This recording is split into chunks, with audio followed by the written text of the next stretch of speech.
Ooh, hey, where's my intro? What did you do to my intro? Ah, that makes sense. Hello, everyone. Welcome to Shovelware Theories, the series that isn't going to aim towards other games. Yet. Finally, after many months of procrastination and staying away from my channel as much as possible, I'm finally coming back to this topic of dumb theories about dumb games.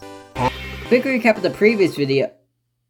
We looked over what happened after the old games got deleted and how the humanoid doesn't really remember a thing about it until we stumble into an abandoned classroom filled with references, writings, and a Weird Al doll that I'm redubbing as Weird All. Yeah, that's way better. Now, if you know Shovelware Studios, they make amazing games. SpongeBob DX, Stop Poopy Pants, Despicable Forces, you know, all the good stuff. But if you decide to do extensive research on what Shovelware really is, then you get something the complete opposite of what the group is like. So, Shovelware itself is a type of software that is completely rushed with this huge lack of quality within them. You know, like Survival the Among Us, Imposter, the Killer, obby.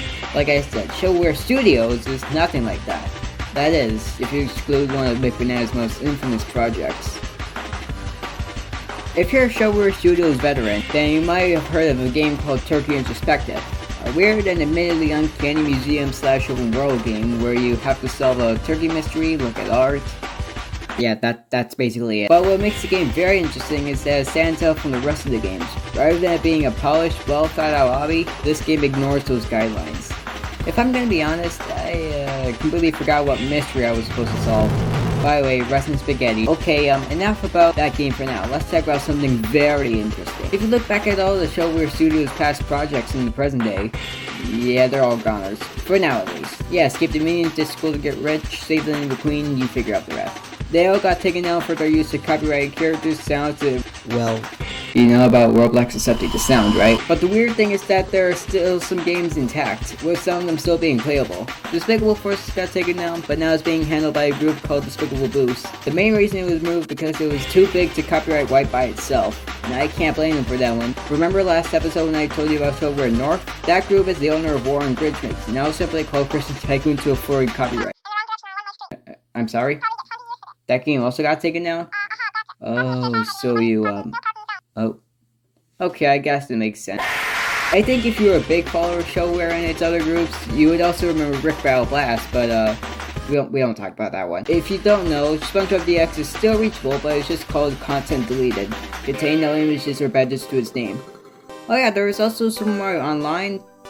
Yeah, that was not coming back. And then there's Turkey Introspective. This game has been taken out for 2 years now, but it still has its images and badges intact. It looks like this game wouldn't be related to anything with the DMCA takedown, right?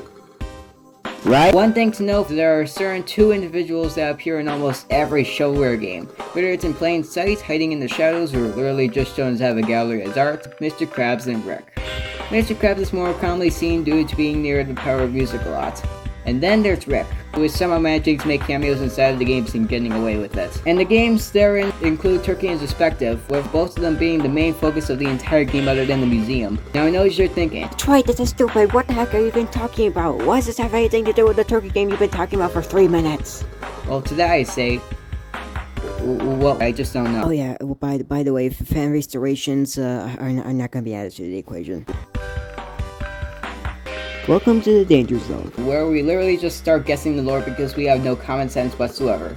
And when I say we, I mean literally just me. Before we get into it, I have some new information that may debunk my previous theory just a tad.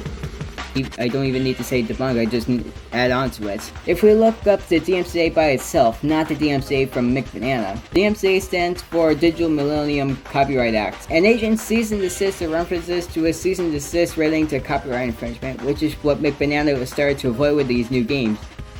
Those clever little. Remember when I left that burning question of what happened to the Power of Music after Mel revealed the decoy?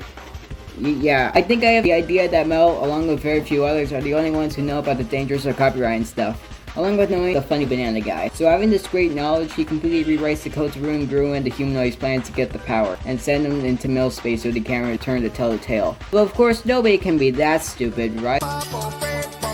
Mel, knowing that there would be no turning back if he turned in the power to McBanana, he accepts his fate and realizes that Gru couldn't stay in there forever and goes back into the game for one last adventure.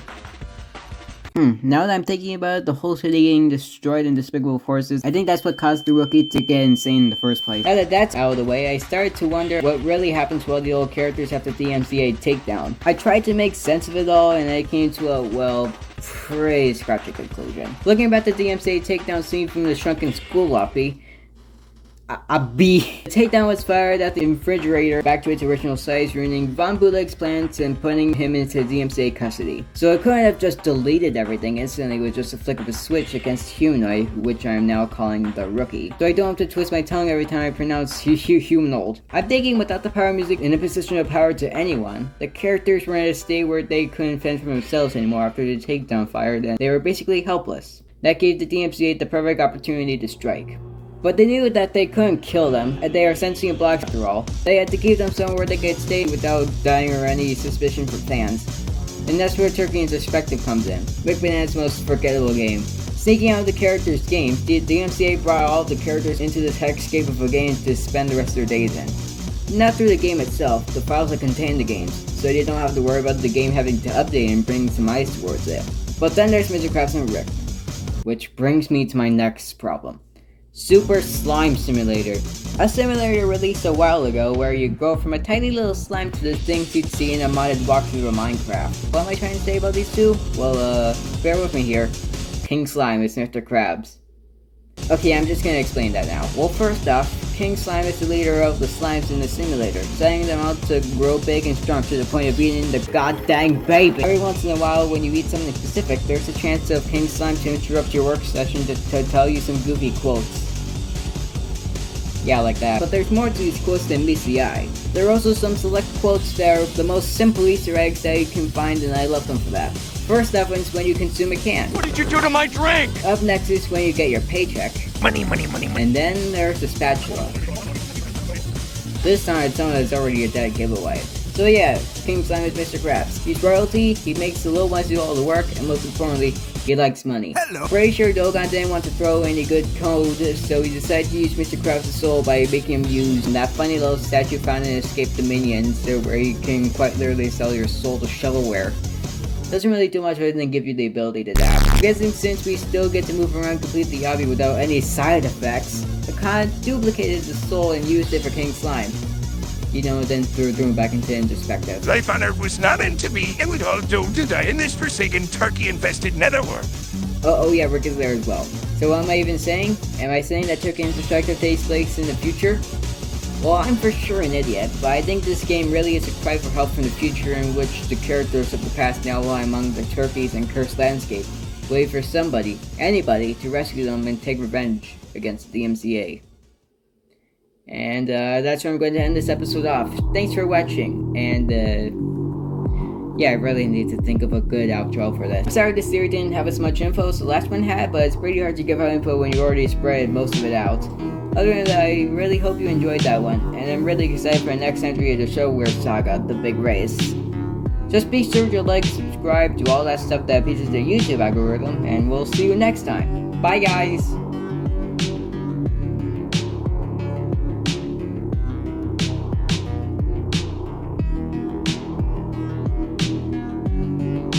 Sorry for disappearing for like a solid few months, but I'm pretty sure I'm gonna do it again until The Big Race comes out. Later, guys.